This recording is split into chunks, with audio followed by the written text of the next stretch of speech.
Alors bonjour frères et sœurs. Alors aujourd'hui c'est une journée un peu particulière pour moi puisque je suis en train de célébrer mon 41e année d'ordination.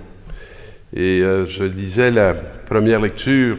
« Pousse des cris de joie, fille de Sion, éclate en ovation Israël, réjouis-toi et tressaille d'allégresse, fille de Jérusalem. » Alors on peut dire que j'ai été ordonné dans de grands appels à la joie.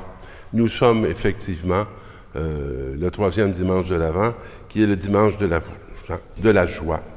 Le Seigneur a écarté les accusateurs. Et ça m'a frappé. Parce que dès le début de mon cheminement sacerdotal, ministériel, il y a une parole qui a monté en moi. Et cette parole disait à peu près ceci: de ne jamais entrer dans l'accusation. Parce que l'accusation est la parole qui appartient à l'accusateur. Et l'accusateur, c'est l'adversaire du Rédempteur.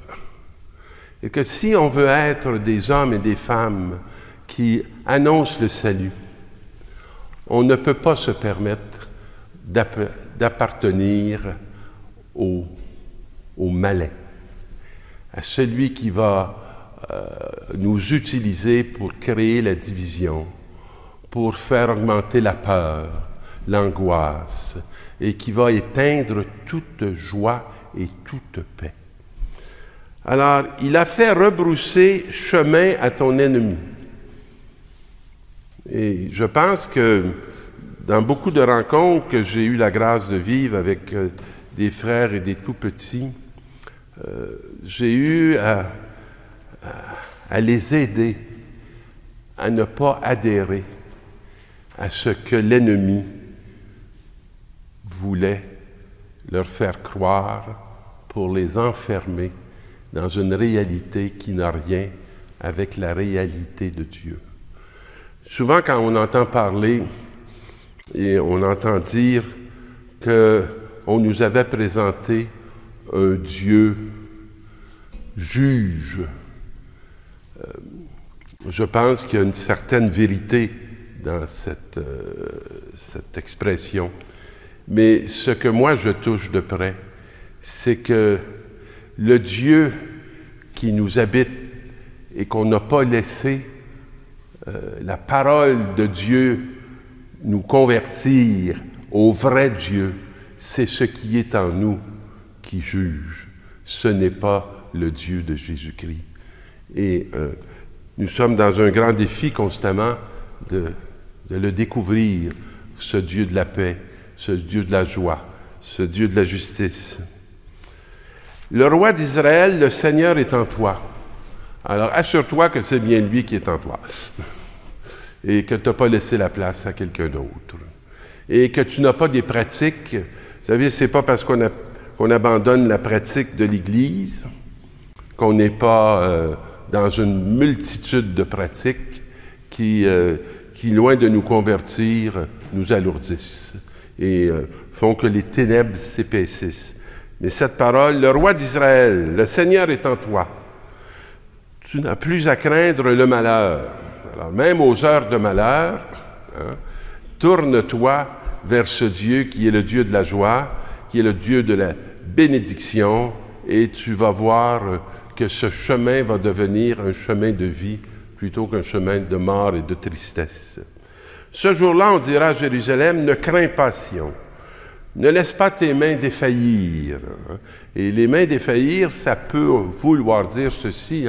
Ça me fait penser à l'image de Moïse qui était sur la montagne pendant que son monde se battait en bas. Et il avait les mains levées vers le ciel, c'est la prière. Mais à un moment donné, il faiblissait. Puis là, il y avait de chaque côté de lui, je crois, Aaron et... j'oublie le deuxième, qui lui remontait les mains parce que pendant que ses mains étaient vers le ciel, il gagnait la bataille. Ne laisse pas tes mains défaillir. Ne laisse pas la prière sortir de ta vie. Ne laisse pas ton cœur se détourner de celui qui est amour. Et le Seigneur, ton Dieu, est en toi. C'est lui le héros qui apporte le salut. Alors, il aura en toi sa joie et son allégresse. Il te renouvellera par son amour, il dansera pour toi avec des cris de joie comme au jour de fête. J'aimerais beaucoup que nous soyons dans cette fête et que nous dansions avec lui. Le Seigneur, il n'est pas ennuyant. Alors, moi, je ris toujours quand certains disent « la messe est plate ». Ben, je dis toujours, non, la messe n'est pas ennuyante. On peut avoir une façon ennuyante de participer à la messe, mais ce n'est pas la messe qui est plate, c'est nous. Et nous avons à découvrir cette joie en Église. Nous avons à la laisser venir dans nos vies et dans nos fêtes. Frères, soyez toujours dans la joie du Seigneur. Laissez-moi vous le redire, soyez dans la joie. Alors, je pense que les textes de ce dimanche de l'Avent sont clairs. Le Seigneur ne nous emmène pas dans une triste vie, une pénitence, un assèchement. Non. C'est constamment des paroles qui nous appellent à la joie. Que votre sérénité soit connue de tous les hommes. Le Seigneur est proche. J'ai perdu un ami récemment. Un ami très cher, qui a été une grande joie dans mon ministère sacerdotal. Un homme qui avait des traits pour moi de Joseph, parce que c'était un excellent menuisier, et qui était le 17e de sa famille.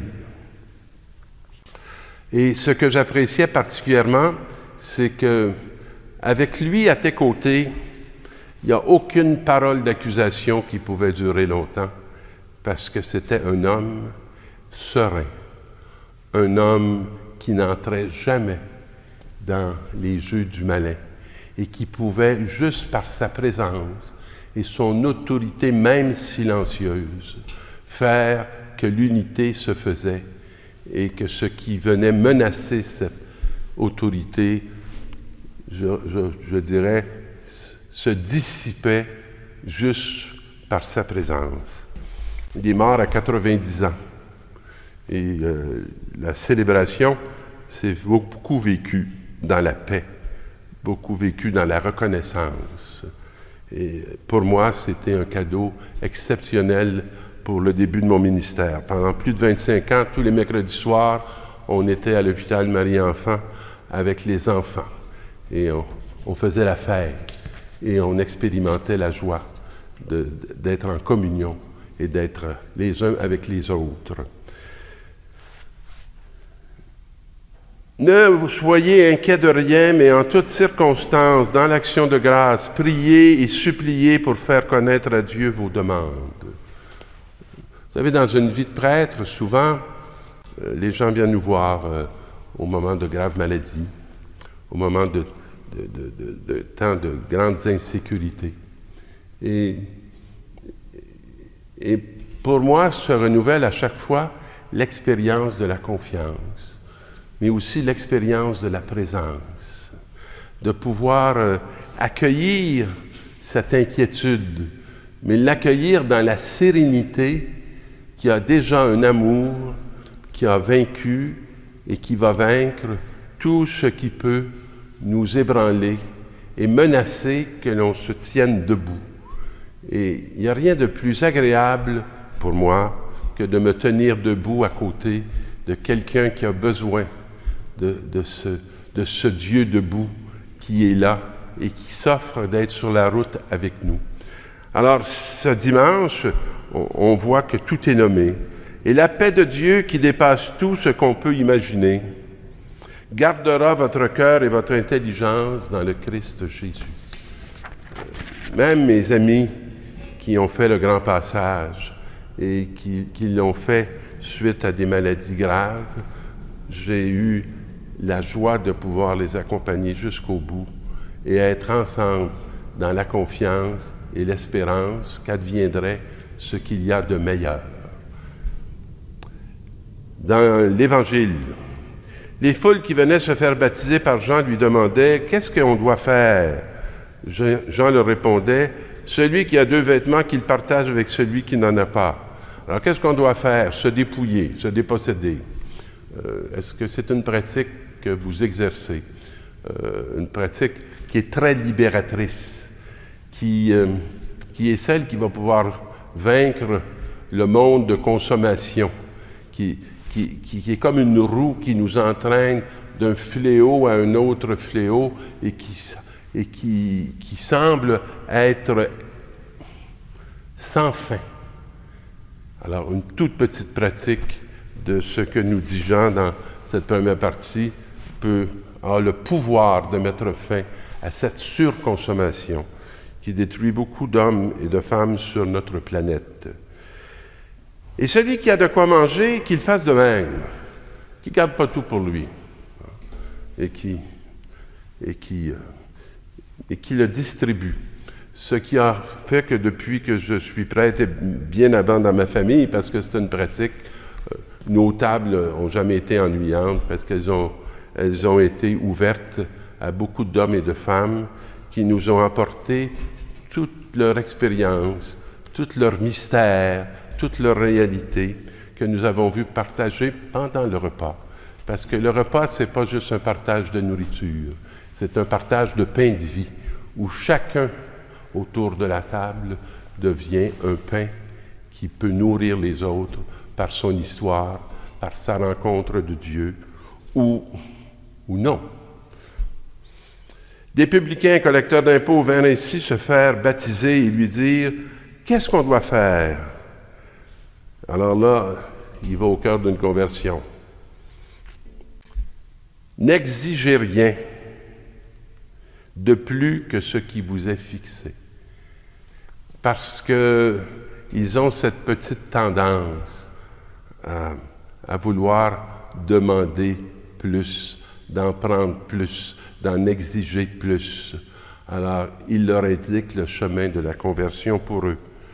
À leur tour, les soldats lui demandaient « Et nous, que devons-nous faire ?» Il leur répondit « Ne faites ni violence ni tort à personne et contentez-vous de votre solde. » Alors, il ne dit pas « Il faut immédiatement que vous laissiez l'armée, que vous sortiez de tout cet univers de violence, que vous deveniez des purs, que vous deveniez... » Non, non. Contentez-vous de votre solde. Faites votre service dans un esprit non pas de violence, non pas d'agression, et contentez-vous de ce qui vous est donné. Or, le peuple était en attente et tous se demandant eux-mêmes si Jean n'était pas le Messie. Alors, on l'a trouvé, ça c'est très pratique, hein? On l'a trouvé, on sait c'est qui, un tel vicaire qui est arrivé, tel curé ou telle personne, ou dans la famille, hein? C'est lui. Et Jean dit, « Moi, je vous baptise avec de l'eau, mais celui qui vient après moi est plus puissant que moi. Et lui va vous baptiser dans l'esprit et le feu. »